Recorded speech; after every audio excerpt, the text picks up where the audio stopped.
Have you ever stepped back into somebody walking behind you? It's really awkward. You're probably wondering why this problem needs addressed. But as is, you don't know if somebody's behind you. So to solve this, I made a hat. It will tell you when somebody's behind you. When I first had this idea, I planned on using a pair of glasses, with the LEDs and the lenses and sensors on the back, but there isn't a lot of surface area on a pair of glasses, and that seemed like a lot of work. So I instead decided on a hat. With this in mind, I went and bought the cheapest hat I could find at the store. I don't even know what this logo is. And threw everything on it. As for the circuitry, it's a pretty common setup. Just an ultrasonic sensor hooked up to an Arduino, programmed to turn on LEDs at different ranges. So then let's take a look at the schematic. To draw this, I used Tinkercad's new circuit program. Now the first thing you might notice is this push button that I didn't mention before. It's just hooked up to pin 2 as an interrupt, which will turn everything on and off. We'll see more about that later.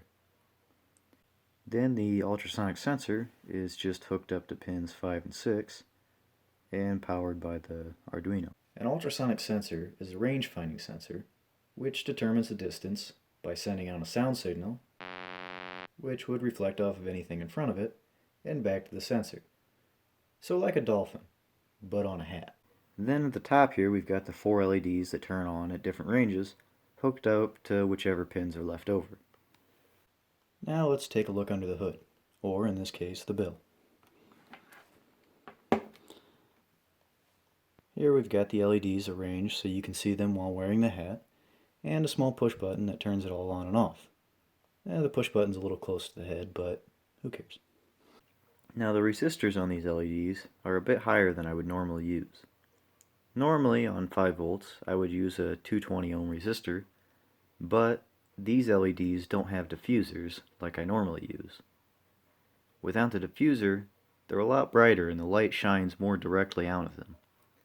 I noticed when I was testing them that they were shining right in my eyes, so I used a bigger resistor to turn down the current going through the LED. The green for some reason was even brighter, so I used an even bigger resistor. I used the non-diffuser LEDs because I have more of them laying around. The Arduino, or rather an Arduino, is a type of microcontroller which is like a little computer, except for it's got these pins which are all programmable input and outputs, which means you can program each one to either control an output, such as an LED, or read an input, such as a button or a sensor. Now this is all handled by the program that you upload to the chip here. So let's take a look at that program. I'm not going to explain how to program, just how I programmed this. It's a pretty simple program, so if you understand Arduino coding, then you should be able to follow along. Now right here at the top, I'm just defining a bunch of pins and the interrupt, and initializing some variables. Then in the setup, I'm just turning those pins and the interrupt on. But then I start serial communications. Now this is for troubleshooting. You'll see what that does later. Then here's the interrupt, which just toggles the Boolean back and forth, so 1 press is off, 2 presses on, so on. I could have just used a toggle push button, but I don't have one laying around, so I just did this instead. Now in the loop here, it first checks to see if power is true before it runs the main command. It'll only run the command if power is true. If power is true, then it runs this ping test here, which is just a function for the ultrasonic sensor down at the bottom. And it's just a basic ultrasonic sensor function. I use this same one for every time I use an ultrasonic sensor. And I'm not going to get into it because there are people who know more than I do about it, and you can just look that up. But basically you run it and it changes the variable distance to whatever the distance is.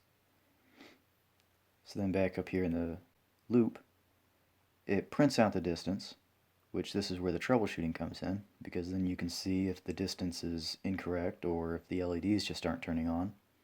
Once it determines the distance, it goes into this if statement tree here and figures out which range it's in and turns on the corresponding LEDs.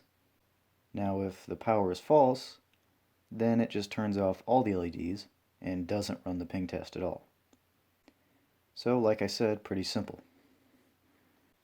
Once I completed the circuit, the next step was to put everything on the hat.